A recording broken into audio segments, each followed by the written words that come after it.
would like to tell you all about the Hutchinson-Gilford Progeria syndrome.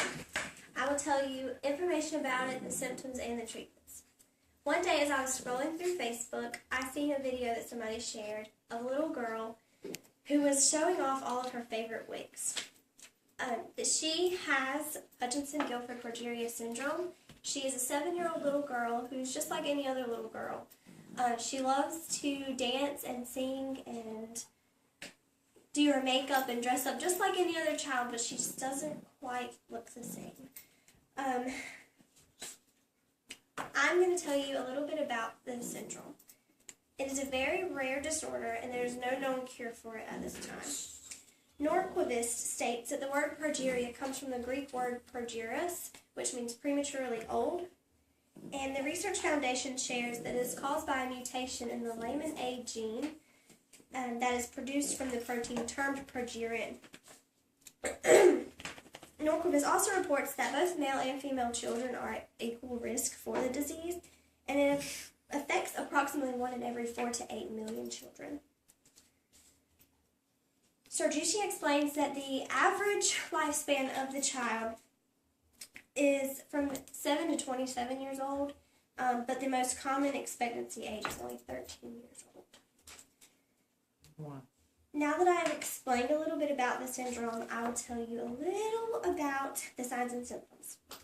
The most major signs and symptoms for progeria is bone loss, hair loss, and they have hardening of their arteries, and they also have heart disease. Most children will get heart disease throughout the period of time of having it.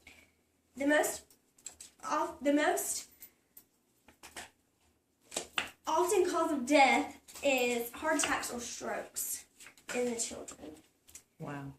The more common signs are large eyes, small jaws, high-pitched voices, and very close veins that pop up and you can see them very badly. And all of these signs and symptoms will normally start to show within the first year of their life.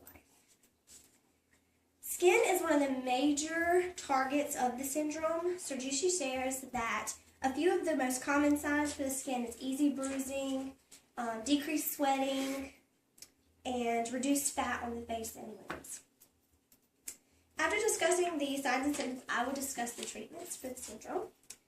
There is no known cure for the syndrome, unfortunately, but in an article on treatments of progeria, doctors most of the time can only prescribe medications to prolong the life and to help with all the pain. They most of the time prescribe things like aspirin to help prevent the strokes and the heart attacks. But they can also prescribe medications that will help lower their cholesterol, prevent the blood clotting, a lot of medications that you would prescribe to the elderly. Knowing that there is no known cure for progeria, a lot of the children can only go through extensive therapy, mostly to just keep their muscles strong and to help with the pain and the stiffness that they have in the joints and the bones. And most of the time they would only do things like occupational therapy, a lot of physical therapy to kind of just keep their strength. In conclusion to my speech, I hope that I have informed all of you about Hutchinson-Gilford Progeria syndrome and a little bit about the treatments, even though there's not much that can be done for the syndrome, and also the symptoms that can come along with it. If any of you are interested in learning more about the syndrome, if you are interested in donating, or just to help raise awareness, you can go to progeriaresearch.org.